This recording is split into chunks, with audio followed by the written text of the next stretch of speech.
देश में बाबाओं की बाढ़ आ चुकी है। जिसे देखे वो मुंह उठाकर बाबा बन रहा है। कोई बाबा अपने हाथ की शक्ति से सामने वाले को पागल कर दे रहा है, तो कोई बाबा सामने वाले की चिट्ठी पकड़कर उसको ठीक कर दे रहा है। कोई बाबा पिश पिश करके सिर दर्द ठीक कर रहा है। आप बताएं। मुझे दर्द हो रहा है। तो कोई बाबा हथौड़े से मार के दर्द ठीक कर रहा है। लेकिन हद तो तब पार हो गई जब एक 10 साल का बच्चा बाबा बन गया और रील बनाकर हमें जिंदगी के बारे में ज्ञान दे रहा है। अगर आपका कोई भी शुभ कार्य अटक रहा हो, वो नहीं पा रहा हो, तो आपको पाष्टमी के दिन गाय माता के कान में जाकर क्यों कह दे, वो अवश्य पूरा होगा। गौ माता की जय हो। इन बाबाओं का तो कुछ ही नहीं जा रहा। फोकट के ज्ञान के बदले लाखों करोड़ों रुपए कमा रहे हैं। लेकिन सोचने वाली बात है, इतने लोग इन पाखंडियों के भक्त कैसे बन जाते हैं? ऐसा क्या है जो लोगों को इन पाखंडी बाबाओं की अंधभक्ति करने के लिए मजबूर कर रहा है? और इसी अंधभक्ति की आड़ में ये बाबा लोग अपना धंधा चलाते हैं और करोड़ों रुपए कमाते हैं। वरना आप ही बताओ, एक भजन करने वाली देवी के पास 2 लाख रुपए का बैग कहाँ से आ गया? आखिर ये बाबा लोग कितने रुपए कमाते होंगे? कैसी है इनकी काली करतूतें और उसका हमारी सोसाइटी पर क्या इम्पैक्ट होता है? आइए जानते हैं आज के इस वीडियो में।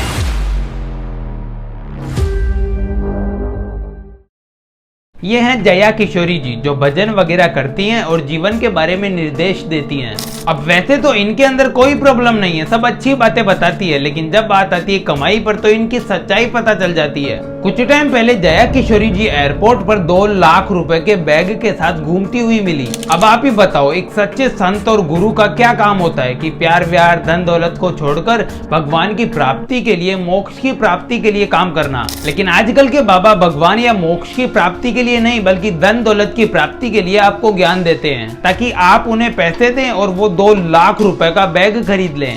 अनिरुद्धाचार्य महाराज का भी यही हाल है। ये महाराज डिफेंडर में घूमते हैं, वोल्वो में घूमते हैं, और ये दोनों ही गाड़ी 1-1 करोड़ के नीचे नहीं आती। सोचो, ये महाराज सिर्फ गाड़ी ही 1 करोड़ की ला रहे हैं, तो फिर उन्होंने पैसे कितने कमाए होंगे? लेकिन प्रॉब्लम इनकी गाड़ियों और इनकी धन दौलत से नहीं है, प्रॉब्लम है तो इनके ज्ञान से, जो सोसाइटी के लिए बहुत हानिकारक है। अपने माँ बाप से रिश्ता तोड़ दो और मैं अब तुम्हें रखूंगा जब तुम मुझे अपना मानोगी। बोले तो भगवान से भी ज्यादा, अपने माँ बाप से भी ज्यादा, सबसे ज्यादा आप मुझे मानोगी।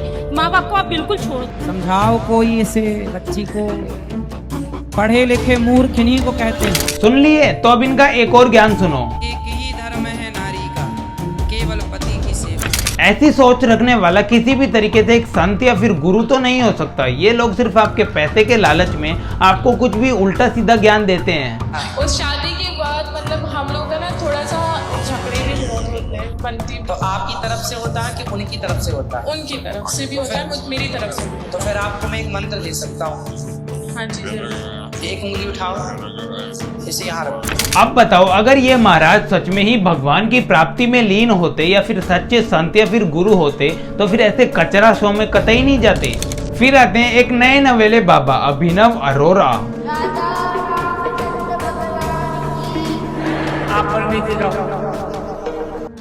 इन्हें 10 साल का बच्चा मत कहना, ये एक बाल संत है, एक सेल्फ डिक्लेयर्ड बाबा, जिसने बचपन में ही सारे ग्रंथ पढ़ डाले और अब सोशल मीडिया पर आकर ज्ञान देता है, भगवान की भक्ति करता हुआ नजर आता है।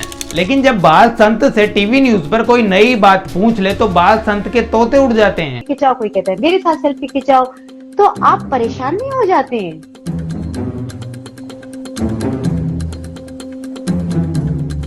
होते हैं परेशान।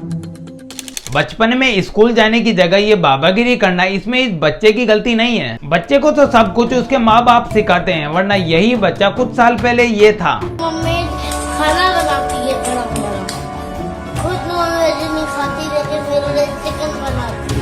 मीट खाने वाला बच्चा अचानक से बाबा बन गया। कैसे? अपन लोगों की वजह से। क्योंकि आजकल कोई भी बाबा जैसे कपड़े पहनकर रील बनाकर 2 ज्ञान की बात कह दे तो लोग उसे बाबा बाबा कहने लगते हैं। टीवी न्यूज वाले उसका इंटरव्यू लेने लगते हैं। लेकिन इन छोटे मोटे बाबाओं से फिर भी इतनी दिक्कत नहीं होती। दिक्कत तब होती है जब राम रहीम और आसाराम जैसे फ्रॉड बाबा जन्म लेते हैं।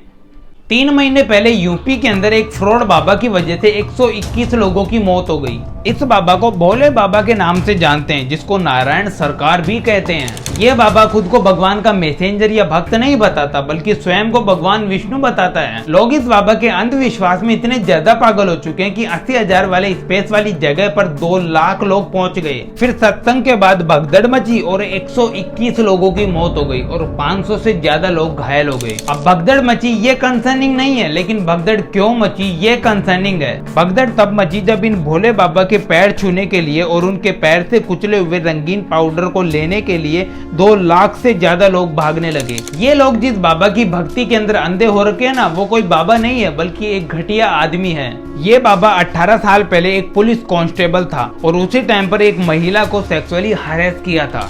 इस ढोंगी बाबा को देखने के लिए 2 लाख लोग आए थे। अब सोचो 2 लाख लोगों में से सिर्फ 1 लाख लोगों ने भी 10-10 रुपए दिए होंगे, तो इस बाबा ने सिर्फ इस एक शो से 10 लाख रुपए कमाए होंगे।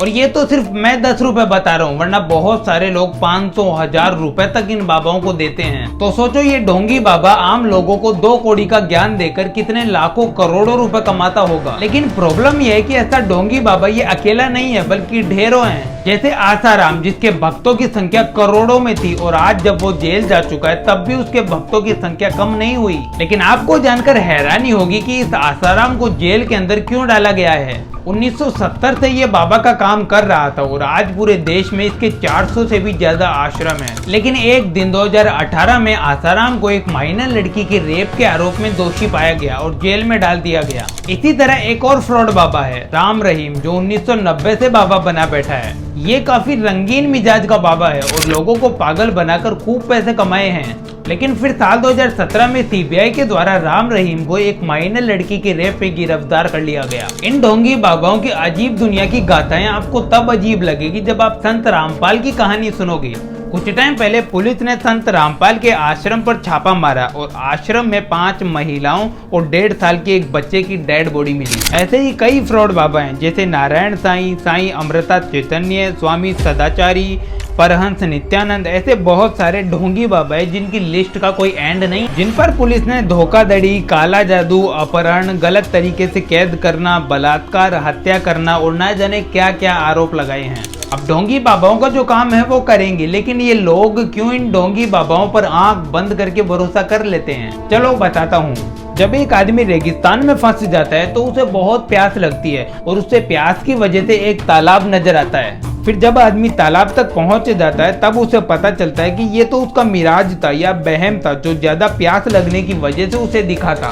बिल्कुल ऐसा एक आम इंसान के साथ होता है। जब उसे अपनी प्रॉब्लम का कोई सोल्यूशन नहीं मिलता या फिर डॉक्टर के पास जाने के लिए उसके पास पैसे नहीं होते, तो वो थक हार कर इन फर्जी बाबाओं के पास जाता है। और ये ढोंगी बाबा उन लोगों से दक्षिणा के नाम पर हजारों रुपए लेते हैं। बदले में उनका भला तो छोड़ो, बल्कि उन्हें बर्बाद करने की गलत रास्ते दिखाते हैं। अब आप बोलोगे कि गरीब तो पूरी दुनिया में है, पर ये ढोंगी बाबाओं के काम इंडिया में ही इतने ज्यादा क्यों होते हैं? तो देखो, भारत में गुरुओं का एक लंबा इतिहास रहा है। भारत में इतिहास में गुरु ही आम इंसानों को जीने के निर्देश दिया करते थे। तो आज भी लोगों के मन में ये धारणा बैठी हुई है कि डॉक्टर से ज्यादा ज्ञान तो गुरुओं के पास मिलेगा। पर यह बात आज के भारत पर बिल्कुल भी लागू नहीं होती। पहले के जमाने में गुरु या बाबा बनने के लिए वेद, पुराण, उपनिषद पढ़ने पड़ते थे, लेकिन आजकल हर कोई बाबा के कपड़े पहनकर कुछ भी बकवास करने लगता है। मैं यहाँ सभी बाबाओं की बात नहीं कर रहा। आचार्य प्रशांत और महाराज प्रेमानंद जैसे कुछ सच्चे गुरु हैं जो गीता पुराण पढ़कर अच्छी बातें बताते हैं। लेकिन बहुत सारे ढोंगी बाबा बिना गीता पुराण पढ़े हुए, कोई भी ऑथेंटिक किताब पढ़े बिना ऑनलाइन आकर बकवास करते हैं। इन जैसे ढोंगी बाबाओं की वजह से एक तो हिंदू धर्म बदनाम हो रहा है और एक बाबा नाम बदनाम हो रहा है। इसलिए एक बात याद रखना, जैसे एक डॉक्टर सिर्फ पैसे के लिए इलाज करता है ना, वैसे ही हर आध्यात्मिकता का प्रचार करने वाला गुरु नहीं होता। आज का वीडियो अगर आपको पसंद आया हो तो आप चैनल को सब्सक्राइब कर सकते हैं। बाकी आपसे फिर नेक्स्ट वीडियो में मुलाकात होगी।